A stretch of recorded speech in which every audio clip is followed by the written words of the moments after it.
Hello, everybody, and welcome. I'm Peter Goldstein, founder and chief synergy officer at We Did It. And our mission with We Did It is to uh, spread the word about a plant based, vegan, whole foods, plant based lifestyle. And our very focus is about empowering grassroots ambassadors, the consumers, to be more effective ambassadors. And with that, we have a certification program that helps everybody uh, learn to be better communicators. And I'm sorry, I'm noticing that I'm not sure. Okay, I think we're live. Um, wow. Okay. I'll start over. Hello, everybody, and welcome. I'm Peter Goldstein, founder and chief synergy officer with We Did It Health, and I want to welcome you today for another very special presentation with Glen Merzer, who's an author and an advocate for the environment, for health, and I'm really pleased to have him with us. So please subscribe to our Facebook, to our YouTube channel. Be member of our Facebook groups, and now we have a podcast. So check out our podcast. And without any further ado, I'd like to welcome Glen. And hello, Glen. Welcome.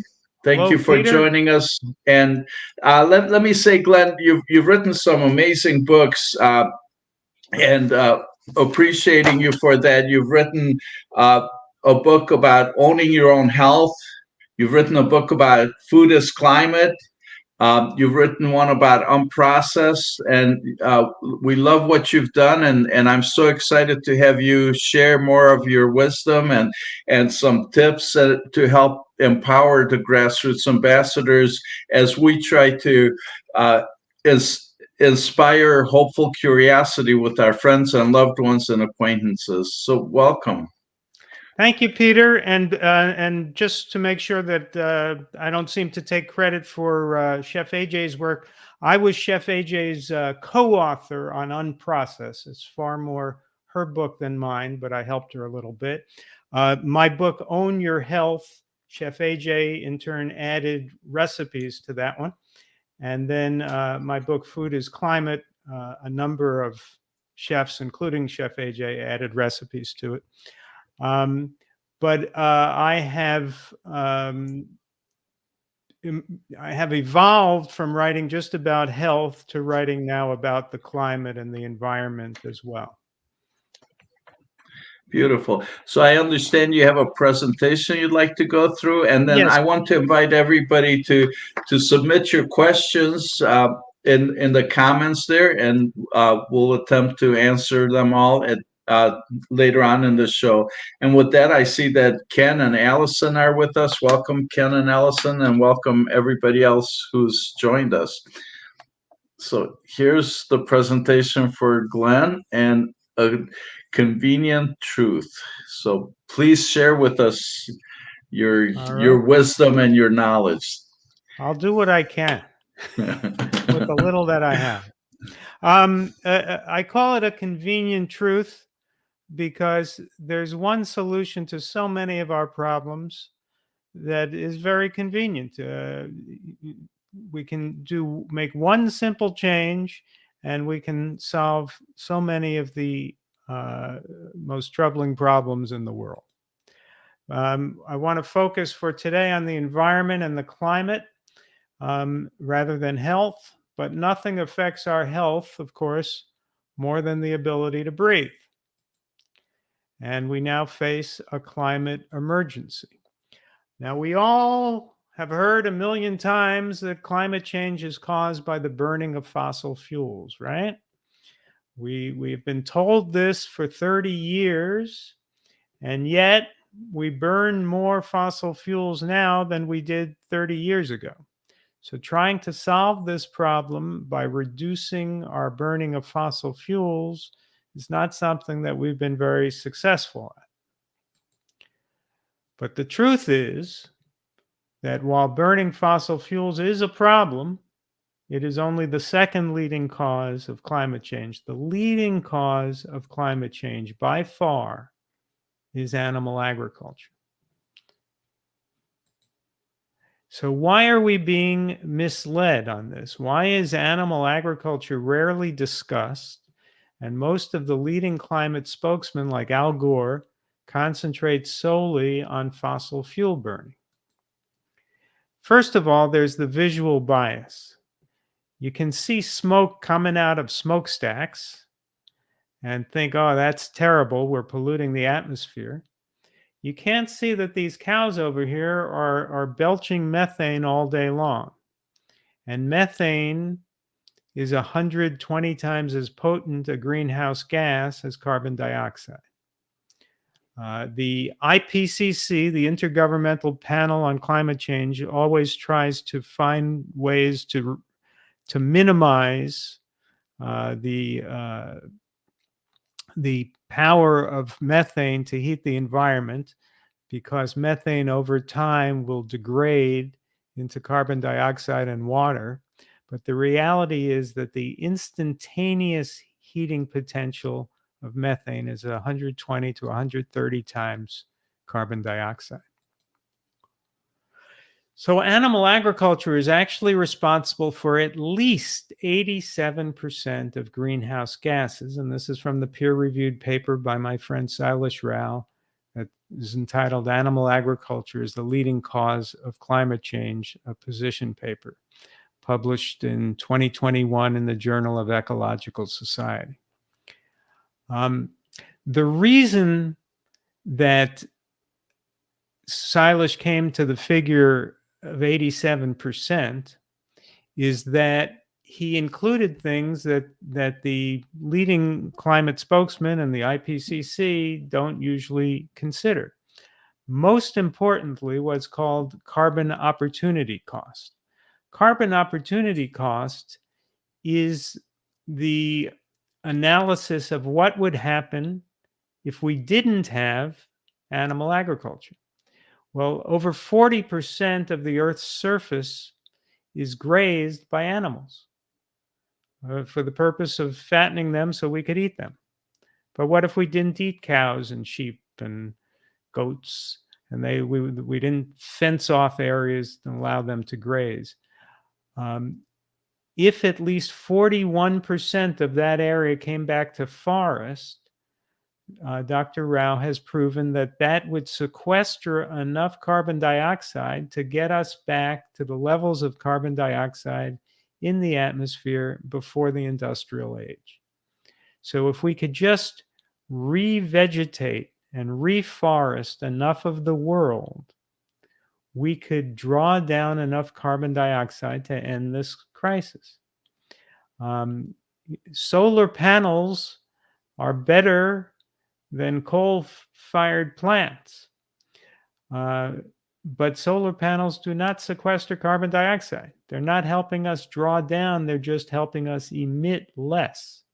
And there is a degree of carbon dioxide created when you make solar panels, in the mining of the minerals needed to create solar panels and so forth. So solar panels are not a net zero emissions technology, but they're of course much better than coal-fired plants, but they don't sequester, they don't draw down carbon dioxide. Neither do wind turbines. To draw down carbon dioxide, you need forests, you need trees, you need vegetation. So if we turned over 40% of the earth that's currently being grazed, if we rewilded it and turned it back over to the plants, we could go a long way to ending the crisis. The other thing we need is the oceans. We need healthy oceans. And if we ended industrial fishing, we could save the oceans. And the oceans sequester more carbon dioxide than anything else on the planet. We would also have healthier soils if we reforest the world and revegetate the world. And the soils sequester even more carbon dioxide than the trees. So using the factor of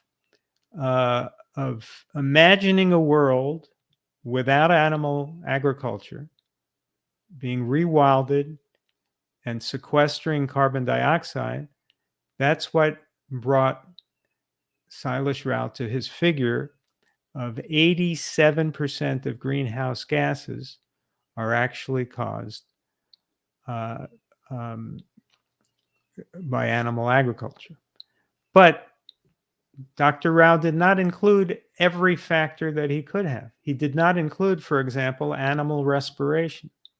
Now, we have 25 billion farmed animals at any given time exhaling carbon dioxide. He could have chosen to include that. He understandably felt that, hey, once you get to 87% of greenhouse gases, he didn't have to go higher than that. But I think he would have been entitled to include the carbon dioxide from the respiration of 25 billion farmed animals. Silas also didn't include pasture maintenance fires. Now, pasture maintenance fires are set every year in grazing operations. What they do is they graze the cows, and anything that the cows don't eat, bushes and other things that grow on the land, the ranchers burn. And I'll show you later an image of pasture maintenance fires on a given day around the world. There are fires all over the world every day caused by ranchers trying to burn everything the cows don't eat. Well, nobody is monitoring pasture maintenance fires. Nobody knows how much carbon dioxide is going into the atmosphere from pasture maintenance fires. And so Silas couldn't include that in his calculations, but it would be a tremendous number. And it would make that 87% figure go much higher. Another thing Silas couldn't possibly calculate is the bottom trawling of the oceans. Industrial fishing operations trawl the bottom of the oceans, kicking up sediment, reducing the carbon capture capability of the oceans.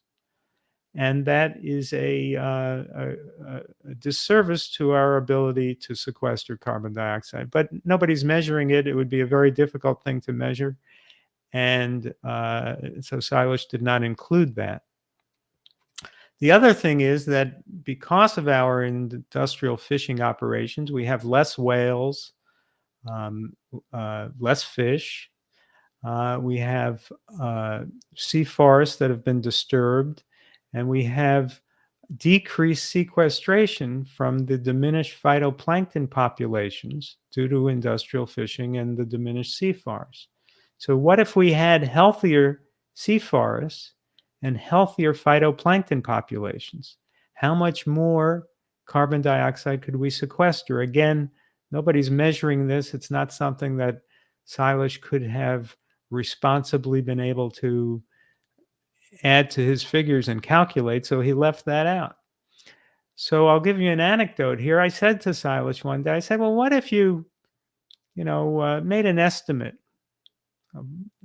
just did your best to guess how much more carbon dioxide we could sequester if we had healthy oceans, if we stopped bottom trawling, and how much less carbon dioxide would be put into the atmosphere with pasture maintenance fires. And if you had included, and this could be calculated, the animal respiration from 25 billion farmed animals, how much higher would we go from 87% currently of greenhouse gases being caused by animal agriculture? And Silas thought about it, and he said, it may be as high as 120% of greenhouse gases from animal agriculture. And I laughed. 120%? How could it be higher than 100%? That seems crazy. 120% of greenhouse gases are caused by animal agriculture? But as Silas explained to me, in fact, it can be more than 100%. Because when we talk about how much greenhouse gases are going into the atmosphere, that's the amount that we're emitting each year. But we want to draw down carbon dioxide. We want to sequester carbon dioxide. And so what animal agriculture is doing is preventing so much sequestration.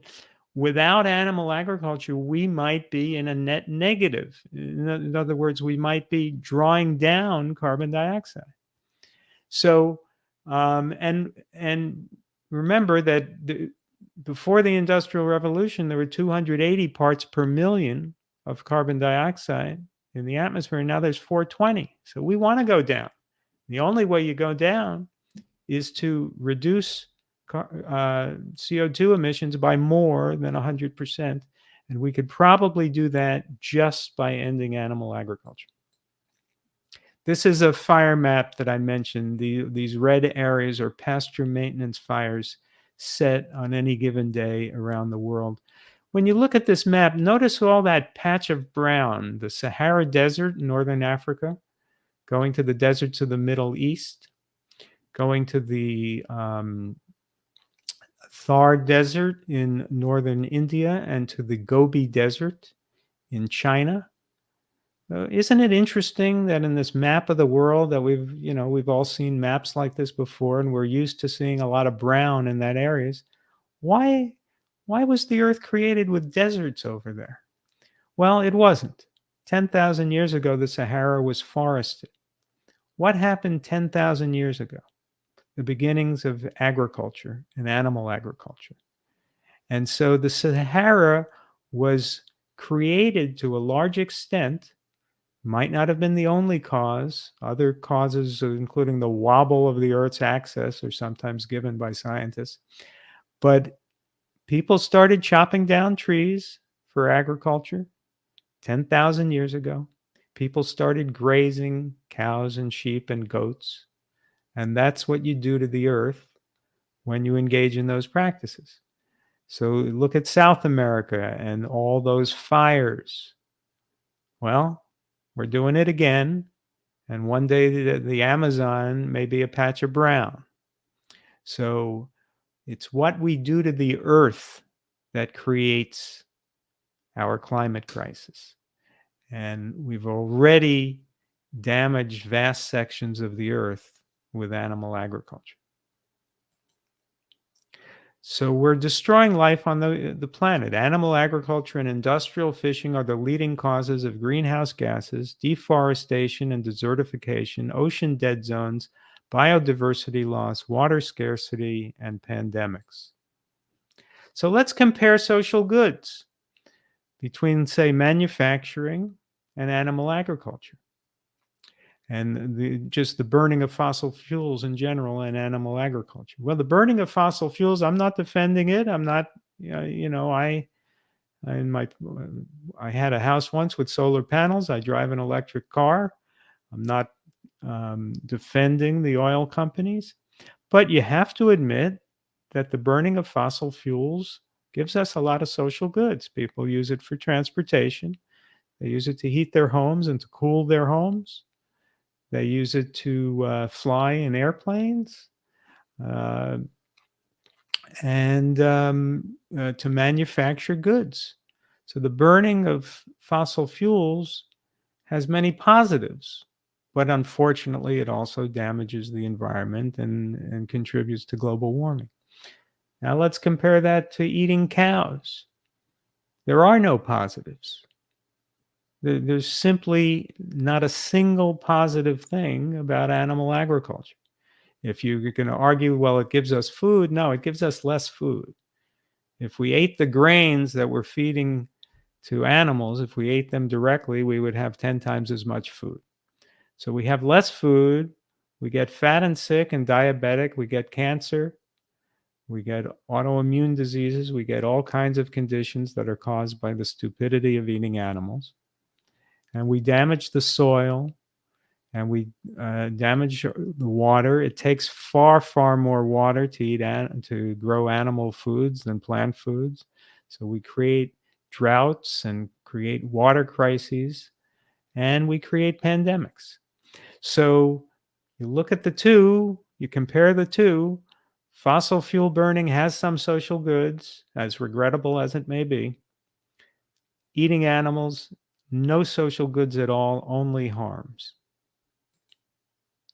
So why won't Al Gore, Bill Gates, Paul Hawken, the other leading climate spokesman, ever focus on animal agriculture? Is it because they're fools? Of course, they're not fools. These are intelligent people.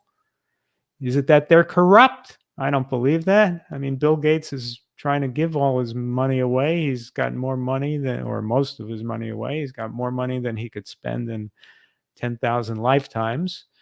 Paul Hawken and Al Gore, I don't think are worried about money. I don't think they're corrupt. Paul Hawken, as a young man, turned down a very lucrative position in order to keep running his small business. The reason they don't focus on animal agriculture is that they're part of the same culture we are. And they don't want to be challenging that culture. They don't want to be telling people not to eat meat and not to eat dairy. They simply don't challenge the culture. If you assume that people must always eat meat and must always eat chicken and must always eat cheese, that we must eat the way we eat, then they're right that the leading cause of animal agriculture is fossil fuels, because then you can't even consider animal agriculture. But it's a failure of imagination. We have to imagine a world that is organized more intelligently. In order to heal, we have to leave our wounds alone. If you injure your arm and you go to the doctor and you have a wound, the doctor never dresses the wound and then tells you, okay, now I want you to go home and scratch it every day. No, the doctor will tell you, leave it alone and it will heal. We are self-healing mechanisms as human beings, and so is the earth. In order to heal the earth, we need to leave as much of it alone as we can. Well, what does that mean, to leave the earth alone? How do you leave the earth alone? Well, if we stop eating animals, if we stop that stupidity, we could leave more than 80% of the earth alone to heal. How do I come up with 80%? Well, 70% of the earth is oceans. So if we stop the stupidity of eating fish, we could leave 70% of the earth alone. We could heal the oceans. Now, of course, we would still have shipping and probably still the cruise industry, and I'm not saying nobody will ever go out on the oceans, but the greatest harm to the oceans is being caused by industrial fishing. So we could go a long, long way to healing the oceans if we end industrial fishing. 37% of the non-ice land surface of the earth is devoted to grazing, and 6% of it is devoted to growing feed for animals.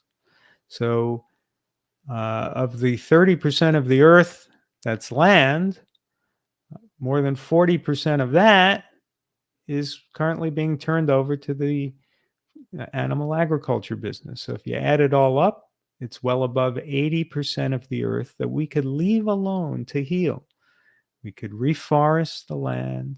We could let the oceans heal, and the whales come back, and the fish come back, and the phytoplankton come back, and the sea forests come back, and have healthier oceans. This is an image of a once barren landscape in India in 2002. And then they ended grazing on that land, and that's what it looked like a mere 4 years later. That's what we could do to the entire earth. So there's one diet, which is our natural human diet: fruits, vegetables, mushrooms, nuts, seeds, legumes, whole grains. That one diet, our natural human diet, protects us against heart disease, type 2 diabetes, obesity, cancer, inflammatory diseases, food scarcity, water scarcity, climate disaster, deforestation and desertification, ocean destruction, and biodiversity loss. Isn't that convenient? Isn't it convenient that you just make one little change, eat like human beings, eat the food that we were designed to eat, you get healthier, the planet gets healthier, we reverse climate change, and we solve so many problems. As my friend Silas Rao once told me, there's nothing that doesn't improve when you end animal agriculture. There is nothing that doesn't improve. These are my 2 latest books, Own Your Health and Food is Climate. Own Your Health is available at bookstores and Amazon. Food is Climate is available just on Amazon. And I have a website at glenmerzer.com. And with that, I'm happy if people want to contact me through the website, feel free, please do. And with that, I will end the slideshow. Well done. Wow. Amazing. Thank you so much, Glenn. We have so many comments, people loving the information you're sharing and appreciating it. So we have JJ and Shenessy and Roseanne and a couple other people. Let me see who else was on here with us. Ken and Allison. Thank you all for joining us. And Glenn, thank you so much for this information. The couple things that I find just so amazing. I've taken some notes here. So are you proposing that really so much of this is the ocean? Do you have a way of comparing leaving the oceans alone and reforesting or allowing the land to regreen? Can you compare the impact of the two? That's a difficult question. I would just say we have to do both. Absolutely. And from a health standpoint too, some people say, well, I don't eat meat, I eat fish. I have bad news for those people. Flesh is flesh is flesh. It's the same thing. The fish flesh has added mercury and other toxins. So you have a slightly different toxin profile, but it's the same basic thing. It's fat and saturated fat and no fiber and no phytochemicals and no antioxidants. Flesh is flesh is flesh. So we just have to stop eating animals because we are, as human beings, not designed to eat animals. Absolutely. Absolutely. And of course, we have so many doctors showing us so much evidence of that. Certainly starting with Dr. Campbell and the China study and on, probably tens, if not 100,000 studies showing us how unhealthy anything but a whole food plant-based, no salt, sugar, and oil diet is. So I think the main focus that we have here is to empower ourselves to be more effective ambassadors. As we have it now, the nutrition facts about a plant-based lifestyle, as well as the concept of advocating vegan lifestyle for animal compassion, they've been around for 75 years, yet we don't have enough traction yet. So I would love to hear from you some thoughts, some suggestions, some strategies that may have worked for you, strategies that we can all try on to spread the word, to plant seeds. So we not only need to plant seeds to reforest, we need to plant seeds to get people curious and interested in changing their lifestyle. It's a great question, and it's the 64,000 or $1 million question, because it's so extraordinarily hard to get so many people to change their ways because of culture. It's just people's cultures. Their mommies and daddies fed them milk and meat, and they don't want to believe that their mommies and daddies did something wrong. And you grow up in a culture where other people are eating meat, and there's July 4th barbecues and Thanksgiving turkey, and it's just normal.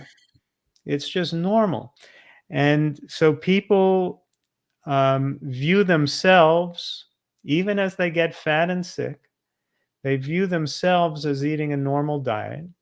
And they view someone like me, who is the same weight I was in high school and college, and have never taken a pharmaceutical drug in my life at the age of 67, other than the occasional antibiotic when I needed to. Um, they view me as being extreme on a nutty diet.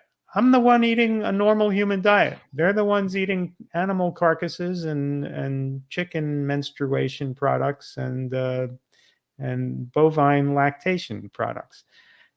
I'm the one eating normally. They think I'm strange and they're normal because the culture is powerful.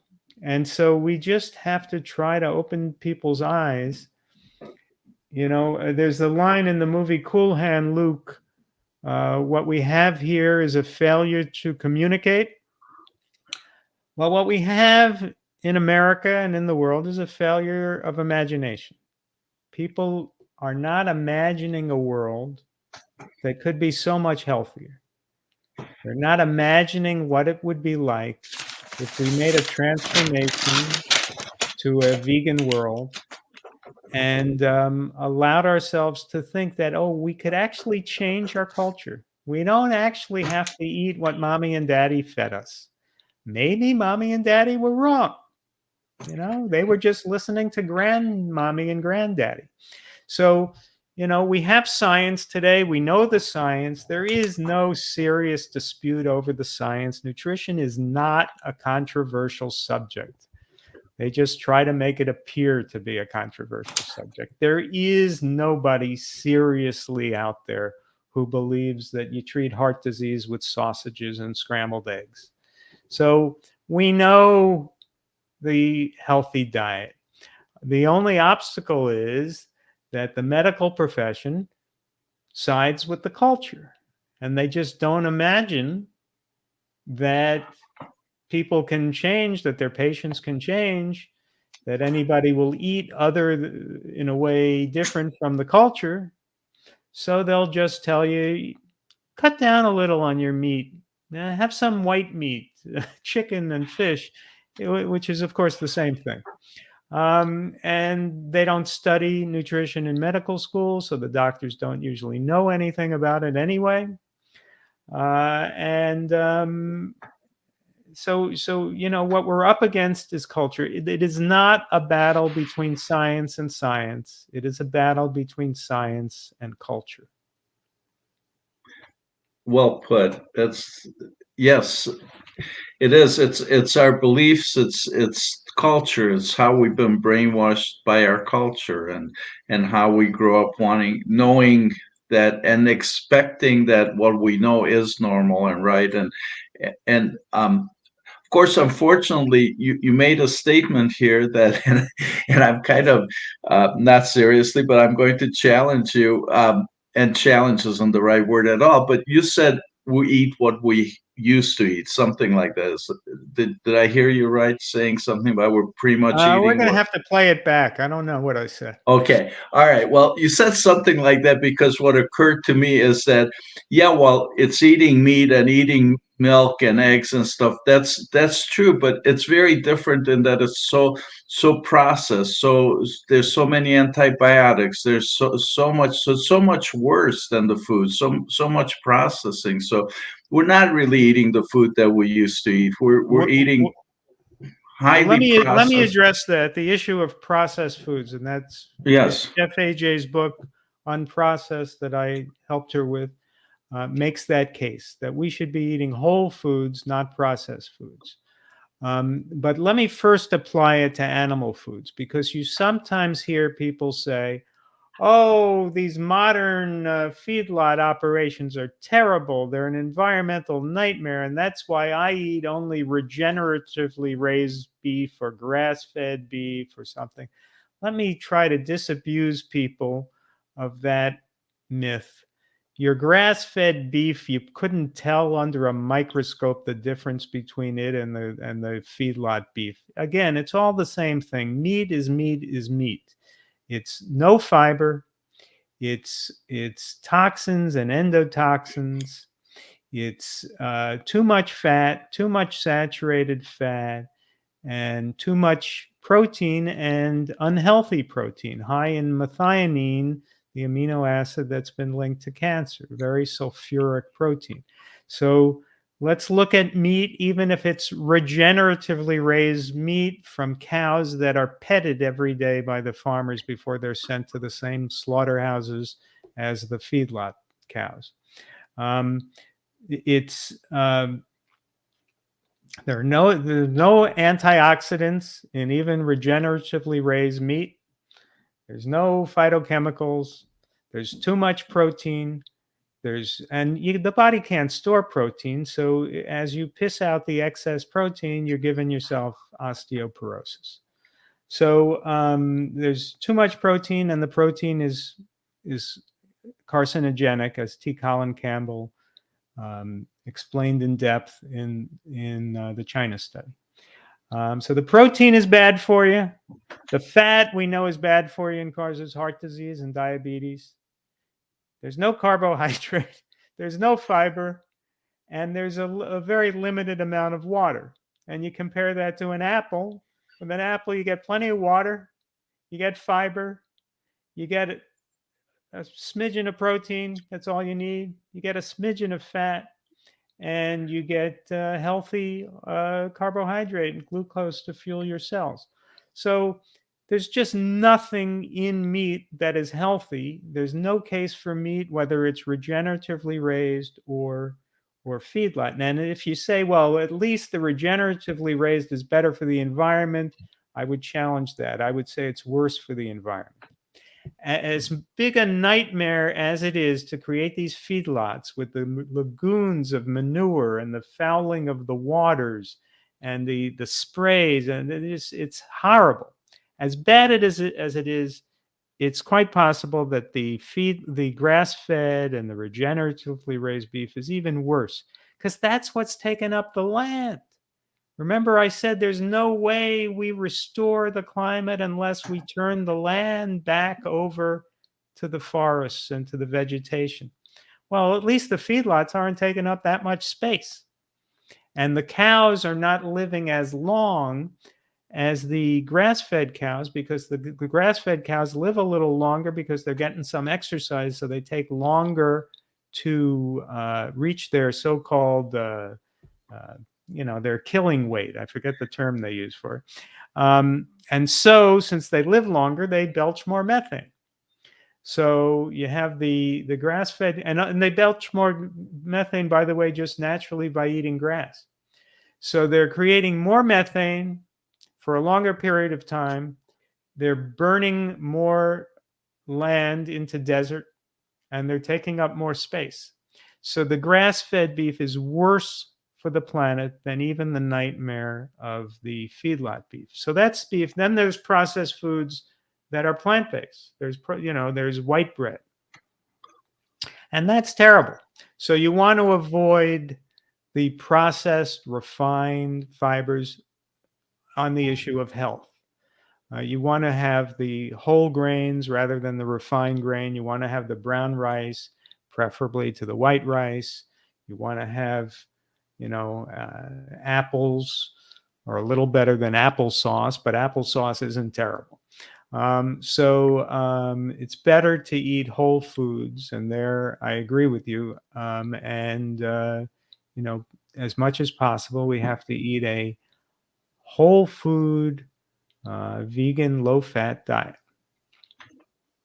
Absolutely. And what I was trying to say, and I so poorly expressed, is that we're eating similar foods, but it's just so much worse. So it used to be awful, and of course, Dr. Campbell 40 years ago showed how cancer cells grow on animal protein and die from plant protein, and then came the China study. So what I'm trying to say is that it was terrible then, and now with all the chemicals and the growth hormones and everything, is just horrifically worse. And not that it makes that much of a difference, because it was already bad enough. Let me share here. Ken had a comment I'd like to share. And he would like you to talk about the acceleration of veganism that's going on. Well, I certainly hope it's accelerating. I don't know what the numbers are. I know that the numbers aren't good enough for me. I want it to go to 100%. Um, uh, I could only say that, we all do what we can to accelerate it. I write books, and I try to spread the word whenever I can, however I can, because I really think it's the only hope for humanity. In a way, we have to think of veganism not just as a diet. And of course, when we talk about veganism, there are people on an unhealthy vegan diet. If they're having soda and donuts that are vegan, that's not healthy. So we have to talk about a whole foods, low fat vegan diet. But what we have to do is try to get as close to 100% of the world on that diet as we can. And it's obviously a daunting challenge. Let's see. Again, from Ken, the Seventh-day Adventist Network of hospitals recently recommended a vegan diet for all their patients. And Ken and Allison are in Lima, Peru, so including us in Lima, Peru. So the Seventh-day Adventists, and of course, we know about them with the blue zones. Can you comment on this?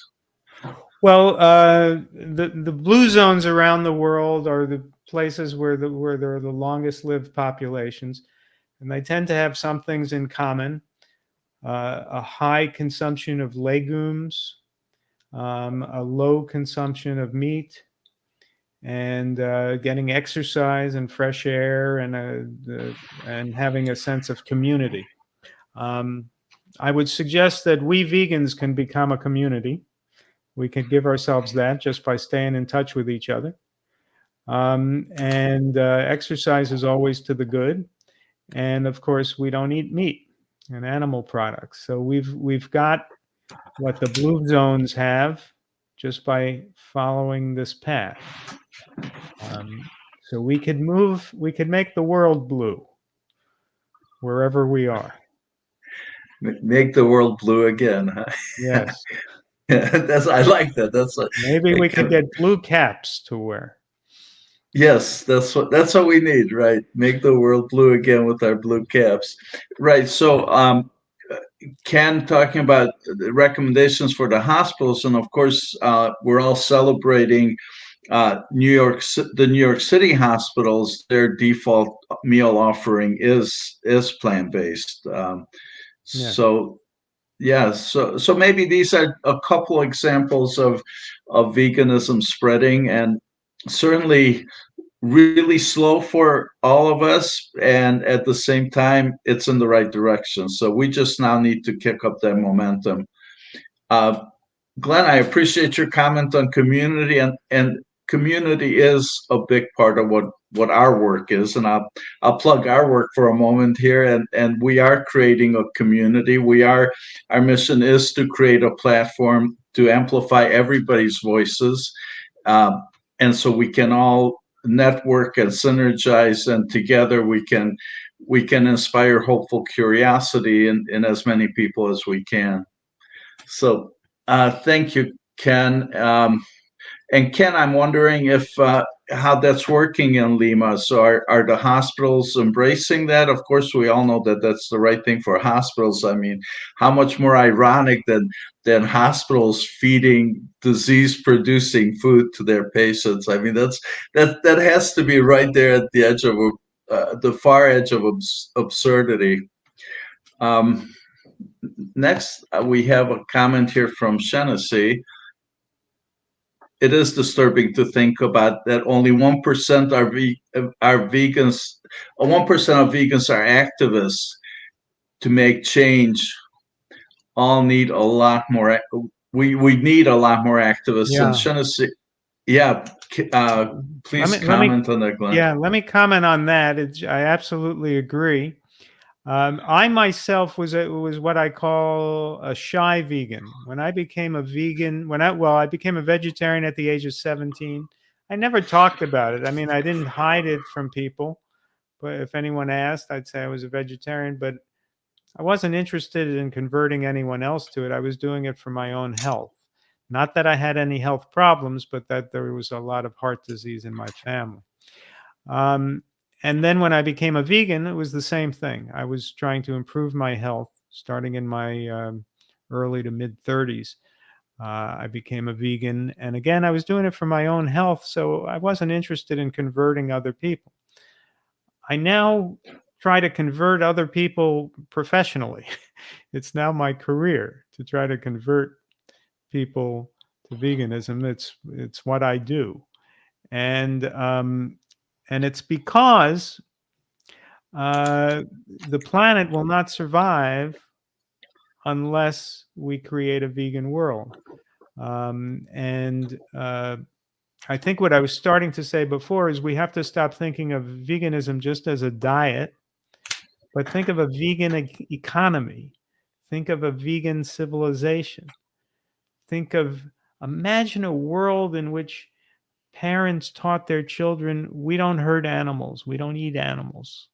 Imagine how much gentler that world would be. You know, if you're taught that we don't kill, then maybe we'll have less killing. You know, maybe they have found links between people who tortured animals and then went on to kill people. There's an inherent violence in all meat eating. Now, most meat eaters are good people, and they don't try to harm other people, but they have to live with this cognitive dissonance that there is violence inherent in their food. You know, the root of their food is violence, and we vegans are are innocent on that charge. We're not killing anything in order to have food to eat. I think we should think of veganism as an economy, as a philosophy, as a you know a part of a healthier civilization as well as just a healthier diet. A way of life. Yes. Yes, so a whole consciousness. Well, with that, Ken came back again and says that 55%, and this is awesome. This is absolutely awesome to see that immediately 55% of new patients in New York hospitals have chosen the vegan option. So, as a first go around, I'm not sure how long it's been. It's probably only been a couple months since the New York hospitals have been required to offer a vegan option, and I expect it's a plant-based, whole food plant-based option. It's not just fake meats and fake cheese and stuff. And that's awesome. Right out of the bat, 55%. I'm sure that's going to grow. Yeah. So thank goodness for Mayor Eric Adams, who is leading these changes in New York. Yeah, and he's had such an amazing story himself. He was diabetic and obese, and his diabetes, from what I understand, had progressed to where he was actually blind from diabetes. And after, I believe I read somewhere that he went to see Dr. Esselstyn in Cleveland and turned around his diet, his lifestyle, and in 3 weeks he got his eyesight back. So that's that, as I understand it. So it's really a miraculous, phenomenal story, and it's really proof that eating the right nutrition is powerful and miraculous. So Ken is saying that a Seventh-day Adventist mailing went to tens of thousands who they insure. So I didn't realize the Seventh-day Adventists have an insurance program, Ken, and so hopefully tens of thousands. That's a lot of lot of new plant-based folks, and what a great start. I mean, a great step forward, and this is what we keep seeing, I guess, is little pockets, little efforts, little things that are happening, and the momentum's picking up. It's we have the culture, the brainwashing, the culture that we're trying to move against. So it's taking a while, but I'm sure the momentum will pick up, and we'll get there. Um, Susan says, "Thank heavens for Eric Adams making changes possible for New Yorkers." Yes, from what I understand, he's also requiring healthier food in schools and in public schools. Do you know more about that? I that's all I know is I've heard that and how that program is doing. Because certainly what's going on in schools, and schools require feeding so much milk and so much junk to our children is just terrible. Yeah, I mean, you have to consider that this is all an industry. You know, the dairy industry's got all this excess milk, so they've got this client, the government, that then pushes it on innocent children. You know, it's just all an industry, and and then they tell us, oh, we're keeping our children healthy by giving them milk. No, you're going to make a lot of them fat and sick and diabetic. Yeah, absolutely terrible. I was talking with a pediatrician recently, and she was telling me that they're finding 12-year-old girls with breast cancer from milk, from the growth hormones. Uh, it's criminal. It's It is horrible. criminal. It's unconscionable. I we cannot possibly be proud. Some point in history they'll write about how we abused our children by pretending milk does a body good, and Well, it's let's think criminal. for a moment about the medical industry, right? If I haven't read any recent polls, but in general, Americans have a great deal of respect for their doctors. If you did a poll, I'll bet comparing used car salesmen, lawyers, politicians, and doctors, I'll bet doctors would get the highest marks. People respect their doctors. They love their doctors. They call their doctor doctor, with the term of respect. Well, let's just analyze, how are the doctors doing, right? I mean, these are the people in charge of our health, right? So let's give them a grade, just like they give school teachers grades, in terms of how well are students learning their math and science, and we kind of grade our school systems and try to improve our school systems. Well, let's look at doctors. How, as a general profession, how are they doing? Well, we are arguably the richest country in the world, and we spend twice as much as any other country in medical bills. So we spend a great deal on healthcare. So these doctors and the health industry are getting twice as much money as any other country in the world per capita, and sometimes way more than twice. So that we're spending trillions of dollars on healthcare, and we are 61st in the world in longevity. 61st. Our longevity has been decreasing, not increasing. And we all know that the quality of life for many of our senior citizens is not good. We have epidemics of dementia and diabetes, and people who, are spending their last years, on feeding tubes, and, not with any quality of life. So even with a poor quality of life, we don't have much longevity, in spite of being such a wealthy nation that spends so much on healthcare. So how is the medical profession doing in general? Give them a grade. That's an F. They're doing terribly. They're obviously not doing their jobs correctly in general. Now, individual great doctors, I'm sure. I myself have a terrific doctor. He's a plant-based doctor. But collectively, they're obviously not doing their jobs well. And we are the fattest, sickest population ever to walk planet Earth.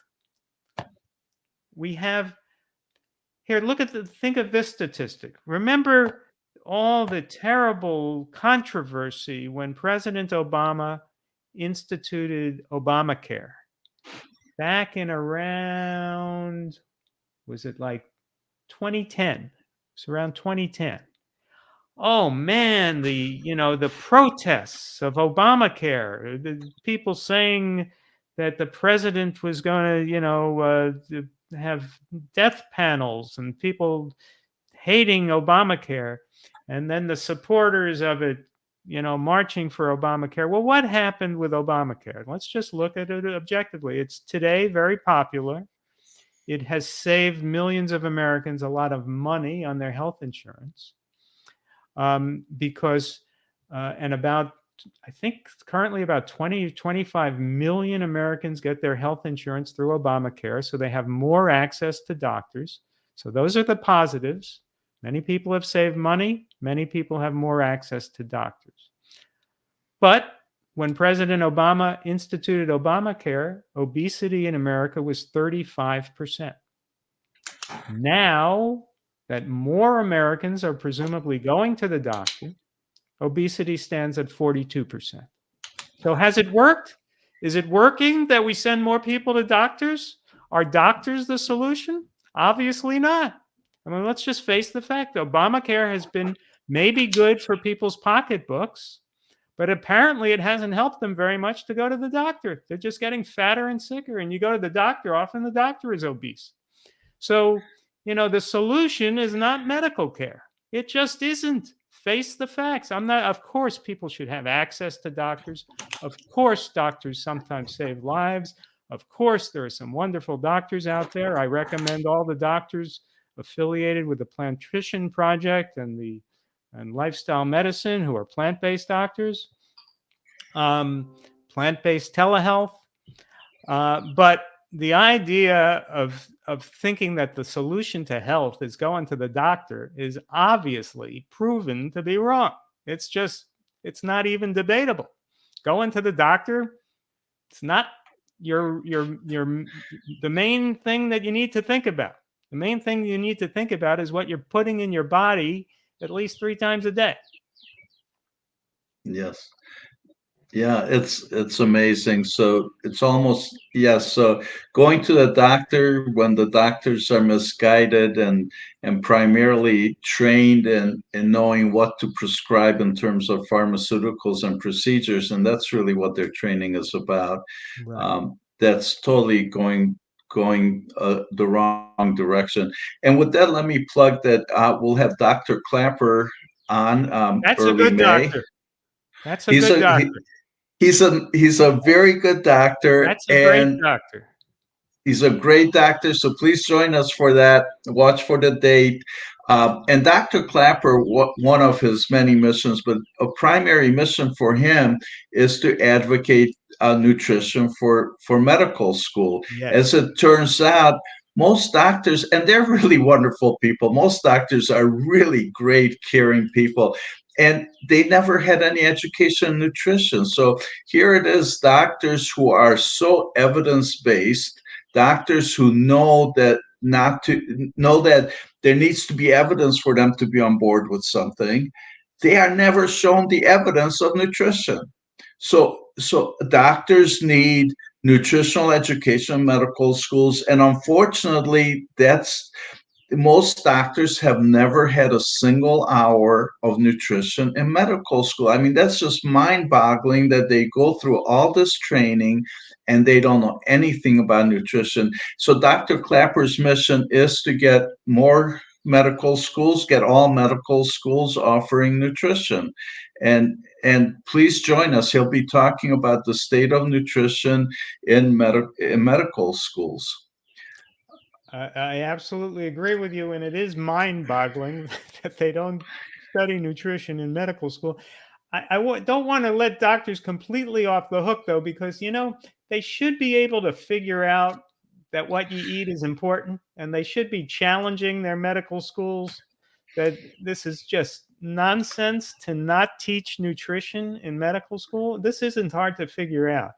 Obviously, it affects your health, what you eat. And, I've heard doctors say that, gee, they didn't teach me anything about it, so I assumed it wasn't important. Well, come on. You should be able to figure out that what you're eating is going to affect your health. And there's enough evidence now by a country mile to figure out that the healthiest thing to eat is plants. So I want to challenge doctors to challenge their own education and future doctors. Absolutely. And I hate to do this, but our time is up. This conversation is really getting wonderful. And Susan had some great comments about doctors and the pharmaceutical industry. Ken, in the comment, he says Mayor Eric Adams of New York City has a nutrition education program for all medical professionals in New York City. That is wonderful, Ken. That's great news. But I think Ken just gave Mayor Adams a sex change there, which I don't. Pardon me? I think Ken just gave Mayor Adams a sex change. Erica Adams. All right, and that's as far as I know, that's not true. That is not true. And Ken, you're welcome to retract that.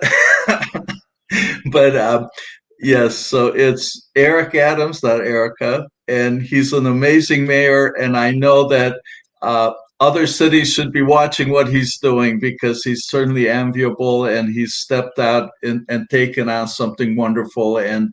And he certainly has a whole team behind him, I'm sure, wonderful people advocating and supporting him and carrying forward with these initiatives.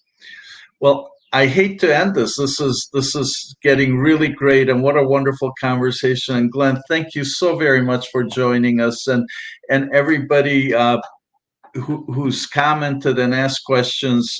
Thank you, and please join us and stay in touch. And Glenn, you want to tell people again how they can get a hold of you? GlenMerzer.com. That's Merzer with a Z. And my latest books are Own Your Health and Food is Climate, and I'll be coming out with another one this summer. Excellent. There's the books. There they are. All right. Well, thank you so much, everybody. And I look forward to seeing you next time. I look forward to seeing you in our Facebook groups.